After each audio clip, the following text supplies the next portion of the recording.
Puisque ça fait 7 ans qu'on est mariés. Déjà, ça passe. C'est aussi la fête nationale en Belgique, donc je souhaite une bonne fête nationale à tous les Belges qui nous regardent. Comme on est à la frontière, comme je vous ai dit, la Belgique c'est un peu notre deuxième pays. Alors, quoi de prévu aujourd'hui? Alors cet après-midi, avec chérie, on va se faire une petite après-midi en amoureux. On va aller se promener dans le Vieux-Lille, donc on vous emmènera avec nous. Voilà, on n'est pas trop resto, donc on a essayé de se trouver un truc qui nous correspondait plus à nous. Voilà, donc on vous emmènera et puis, enfin, un petit peu, pour qu'on puisse quand même passer un petit moment quand même, voilà, à se décrocher en amoureux, voilà. Donc, cet après-midi, petit après-midi en amoureux, et ce soir, on va voir le feu d'artifice et on va aller faire un tour, du coup, en Belgique, chez nos voisins, pour aller fêter leur fête nationale avec eux. Donc, et pareil, on vous emmènera aussi avec nous. Au menu, aujourd'hui, ce midi c'est du barbecue. On va faire des brochettes de dinde à la libanaise. Et avec ça, je vais l'accompagner avec une sauce au yaourt et du riz, enfin un mélange de 3 riz. Et on va faire un petit assaisonnement un peu, enfin une petite salade qu'on mettra sur le riz. Donc ça va faire un mélange chaud-froid. Je vous montre ça tout de suite après. Le dessert, c'est un gâteau, enfin c'est des carrés à la ricotta, amande, abricot qu'on a fait hier. Hop là, voilà, c'est là, on va le couper après pour voir un petit peu la texture. La recette est sur le vlog d'hier si vous voulez la reproduire. Et je vous mets aussi en barre d'infos le lien vers la fiche recette, puisque pour une fois, voilà, c'est un moment que j'avais pas fait de fiche recette et cette fois-ci j'en ai fait une. Voilà, allez, on y va. On va attaquer du coup, les routines sont faites, mais après je vais me la jouer cool, hein, jour spécial, donc journée cool. On va faire les brochettes, on va faire le repas. Hein. Allez, on y va du coup pour ces brochettes à la libanaise. Alors pour faire ces brochettes, il va nous falloir des épices à la libanaise. Alors si vous nous suivez depuis un moment, vous savez que mes mélanges d'épices, j'aime bien les faire moi-même pour pouvoir doser les épices qui ont un goût un peu plus prononcé, qu'on aime moins. Voilà, pour pouvoir doser les saveurs en fait de mes mélanges d'épices. Comme là, il va y avoir de la cannelle dedans, il va y avoir aussi de la cardamome. C'est deux épices que chérie a du mal parce que c'est vrai que le goût est fort prononcé. Et donc du coup, voilà, le fait de faire mes mélanges moi-même, ça me permet de les doser. C'est comme quand je fais des épices mexicaines ou des choses comme ça où il y a du piment dedans. C'est pareil, j'arrive à doser comme ça pour que ça soit relevé mais que ça pique pas et que ça arrache pas trop.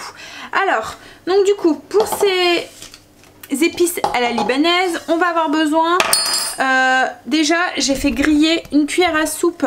Alors tout va être dosé avec cuillère à soupe, cuillère à café et cuillère, c'est 1/8 de cuillère à café. Donc là j'ai fait griller une cuillère à soupe de graines de sésame. Alors moi mes graines de sésame elles sont blanches, donc du coup je les ai fait dorer un petit peu. Donc je les ai fait torréfier juste à la casserole. Et hop, on les rajoute du coup dans un petit robot, le bol d'un petit robot qui mixe, pour pouvoir mixer. Donc c'est celui que j'utilise pour faire mes vinaigrettes, mes mayonnaises et tout. En fait j'ai deux bols avec un plus petit et un plus grand. Donc dans celui-là, on va mettre du sel, donc une cuillère à soupe de sel. Alors on va faire une grosse quantité d'épices. Après on la met de côté, ça se conserve très bien. Et, mais on va pas utiliser tout ça dans la recette. Hein. Hop, une cuillère à soupe. On va mettre du poivre, une cuillère à café de poivre. Alors là j'utilise des graines, mais vous pouvez mettre de la poudre aussi. Hein. Voilà. Donc là c'est du poivre noir. On va mettre du sumac. Alors le sumac, je pense qu'on le trouve assez facilement. C'est une poudre un peu rouge comme ça. C'est un peu citronné. Donc on met une cuillère à soupe. Ensuite on va mettre du cumin. Alors pareil, là je vais utiliser des graines, mais vous pouvez mettre de la poudre. Hop, je vais l'ouvrir comme ça ira mieux. On va mettre une cuillère à café de cumin. Alors la liste des ingrédients, je vous le mettrai en barre d'infos, hein. Hop. Ensuite du paprika. Alors une cuillère à soupe de paprika. Alors ça c'est pour la couleur, ça va donner une belle couleur. Hop. Ensuite de la coriandre, une cuillère à café de coriandre.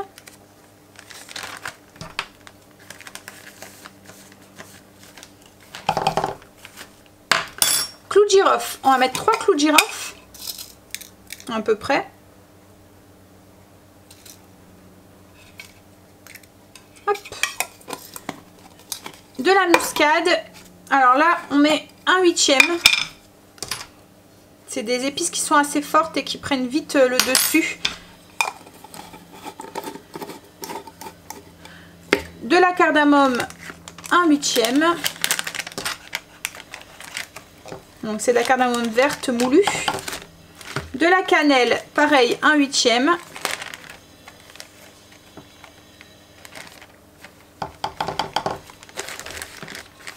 Du thym séché. On va mettre une cuillère à soupe.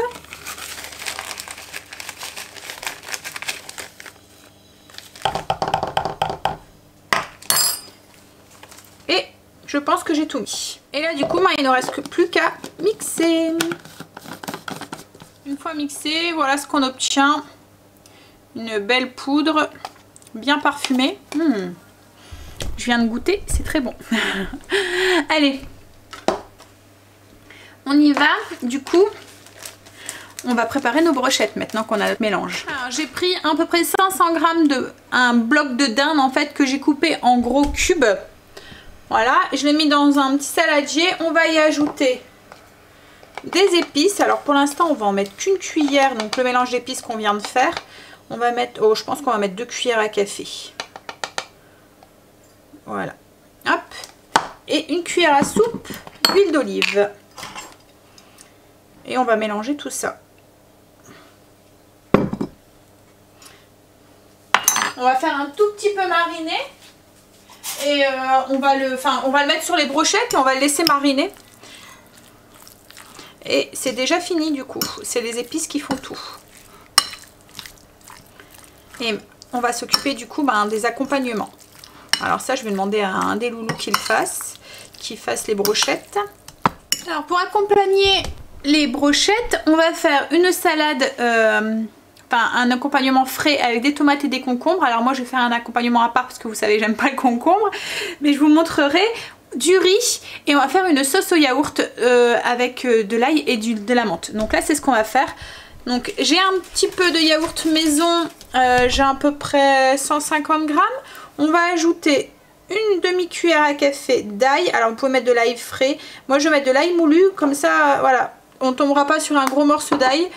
Parce que voilà, cet après-midi on a une après-midi en amoureux, donc j'ai pas envie d'avoir une haleine, hein. Bref, on va ajouter ensuite du jus de citron. Donc une cuillère à soupe de jus de citron. Hop.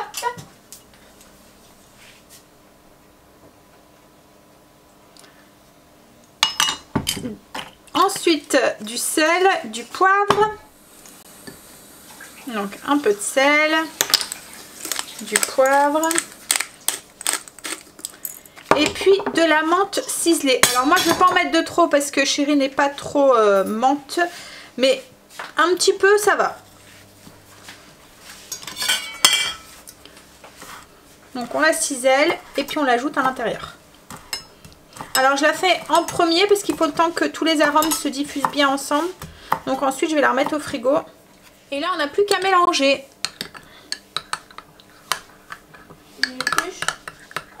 Oui chérie, tu peux. Une fois mélangé, on remet le petit couvercle et on met au frigo. Alors chérie est revenu. Il a été au potager. Vous voulez aller profiter un petit peu. Il m'a ramené un petit cadeau. Du travail. Regarde, elles sont belles. Alors, il m'a amené des belles prunes. Ouais. Et Bon, puis des fèves. Mais regardez-moi cette taille de fèves. Fais voir. Elles sont énormes. c'est énorme, ça en est là. Ah voilà. J'ai pris une bonne variété là. Bien content. Il y en a pas mal là en plus. Ouais. Bah, ça sera pour demain le travail. Hein. Aujourd'hui, hein. Aujourd'hui, non. Des prunes, il y en a encore beaucoup? Ouais. Alors les prunes... En fait, logiquement, je vais pas en ramener des prunes. Et il y a une branche qui était cassée, j'ai voulu, comme elle était trop haute, j'ai voulu tirer dessus. Et en fait, c'est une grosse branche qui a cassé. Ah zut. Donc c'est pour ça qu'il y en a autant. Et puis donc du coup voilà, on va en mettre, comme il y en a beaucoup, on va aussi en mettre comme les abricots au congélateur. Je trouve que c'est vraiment la meilleure façon de les garder. Au moins je pourrais en faire plein de choses. J'avais déjà essayé il y a une année en faire des bocaux, hein, mais il en reste, enfin déjà il en reste, oui. Et puis ce qu'il y a c'est que ça fait un peu purée après, donc vous pouvez les utiliser pour faire des crumbles ou des choses comme ça. Donc je préfère les mettre au congélateur. Après il m'a pas ramené que ça. Je vais vous montrer. Hop, si j'arrive à remettre, voilà, là, plat. Il m'a ramené des fleurs. Il m'a ramené 7 roses. Pour 7 ans de bonheur. Hein chérie? Pour qui? Pour toi ou pour moi? Je sais pas. À toi de me le dire. Pour moi, ouais. Ah! Pour toi, non, parce que c'est un calvaire. De quoi? De te supporter? Ah ouais. Oh, n'importe quoi. Bah, on va le mettre dans le lot. Alors pour le riz qui va accompagner, je vais juste faire un riz piaf, enfin un pseudo riz piaf. Je vais le faire cuire par absorption. C'est les fleurs chérie? T'es allergique? Non, oui, je vais le faire cuire juste par absorption d'un bouillon. C'est plus ça. Donc du coup j'ai mis le riz, donc c'est un mélange de riz de 3 riz. Donc c'est du riz rouge, du riz brun, riz sauvage et du riz complet. Avec du bouillon, tout simple.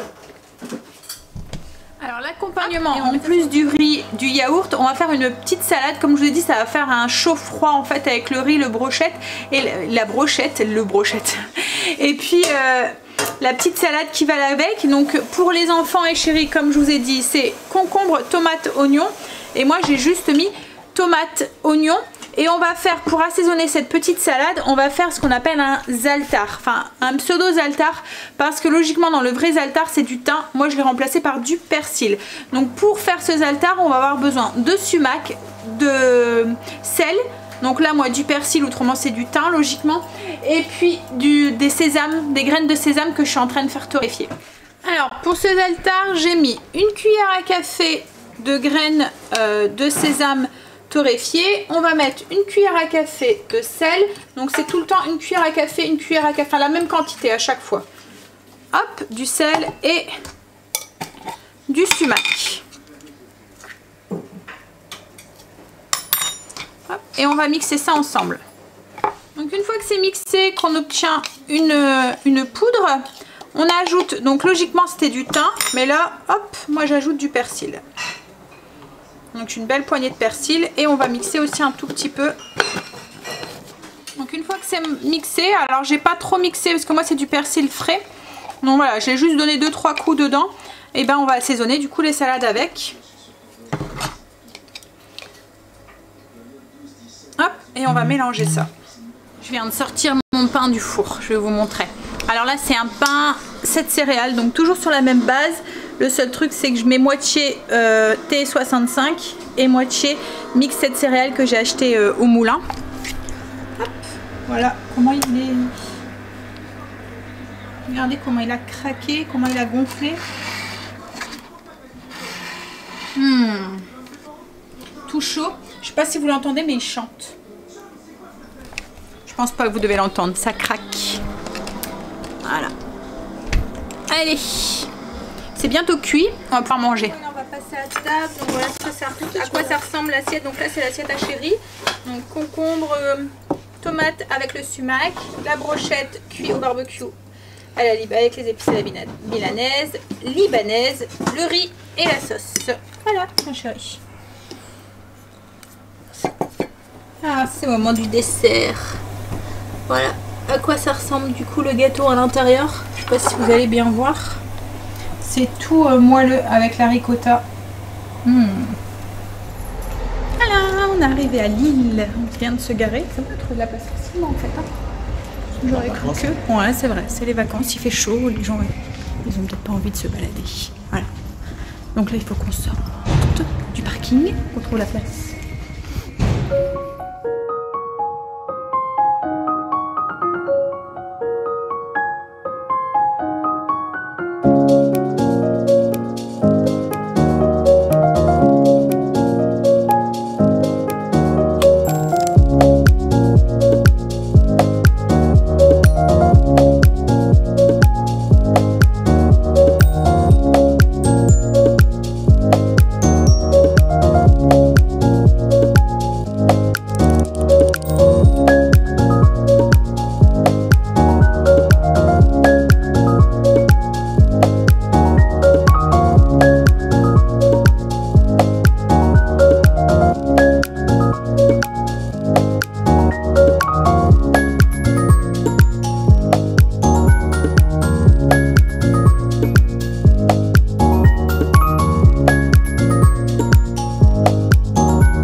fait une bonne balade, hein. On a marché pendant combien de temps? 3-4 heures? Non. Hein? Oh non, on en a eu pour 2h45 de marche. Bon, bah 3 heures, voilà. C'est ce qu'on a payé au parking. Et du coup on a été, donc on s'était baladé dans le Vieux-Lille. Bon, les magasins, il y avait beaucoup de magasins qui étaient fermés, hein. C'était beaucoup des bars, des choses comme ça qui étaient ouverts. Les chocolatiers aussi qui étaient ouverts. Et mais autrement voilà, tous les magasins d'habits, les autres magasins, voilà, tout était fermé. Mais bon, c'était agréable. On s'est un petit peu baladé. On a été manger à la pâtisserie Mertz. En fait, c'est ceux qui font des gaufres de... Enfin voilà, les gaufres Mertz en fait. Voilà, je sais pas si vous connaissez, c'est un grand nom du Nord en fait. Ça fait des gaufres fourrées en fait à l'intérieur. Et en fait, ils ont un salon de thé. Si on peut dire ça, oui, un salon de thé. Et ils vendent... Donc il y a une pâtisserie.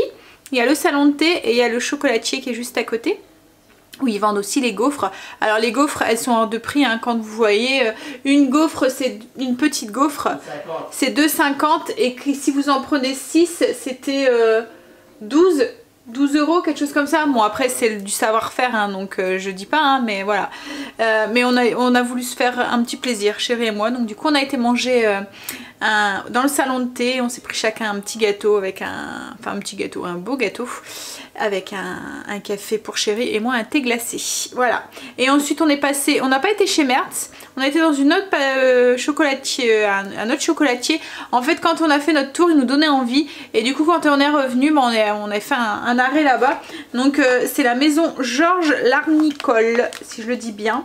C'est un meilleur ouvrier de France et ils font plein de chocolat et tout, donc on s'est pris un petit assortiment de chocolat. Alors je vous ai fait des petits films, enfin des petits passages de ce qu'on a mangé, du chocolatier, voilà, et des petites vues de notre Lille, notre vieux Lille. C'est joli le vieux Lille. Allez, donc du coup là on va improviser un petit repas. On va mettre, alors j'ai regardé dans mon frigo, logiquement c'est salade bar, j'ai regardé dans le frigo, j'ai sorti tout ce qu'il y avait à manger, donc il me restait du houmous, il restait des poivrons grillés, il reste des olives, de la roquette, voilà, enfin plein de trucs. J'ai sorti un peu de fromage, il me restait du jambon, un peu de bacon aussi, et on va se faire des tartines improvisées. Voilà, on a un bon pain là au levain, hein, donc tout frais. Donc voilà, ça va être notre repas de ce soir. Puis ensuite, on va aller se balader de l'autre côté de la frontière maintenant. Et puis on va aller voir le feu d'artifice pour leur fête nationale, comme je vous ai dit ce matin. Allez, on y va. On va manger parce que j'ai un peu faim quand même, malgré le petit gâteau. Bon, il n'est pas très gros, hein, mais j'ai remarqué que quand je mange des choses très sucrées comme ça, voilà, j'ai sûrement un pic de glycémie qui me donne faim après. Et j'ai très vite faim quand je mange quelque chose qui est très très sucré. Voilà. Avant, j'y prêtais pas attention et maintenant, en fait, voilà. Mais après, on a le droit de se faire des plaisirs, hein. Voilà. Maintenant, j'ai faim.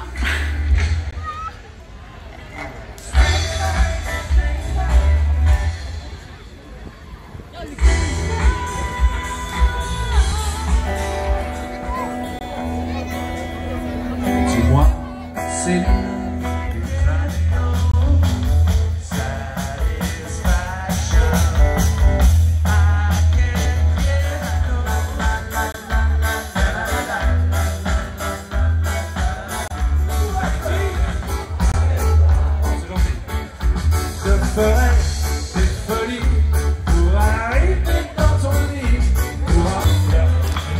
censées les paresseuses, mais elles vraiment la paresse.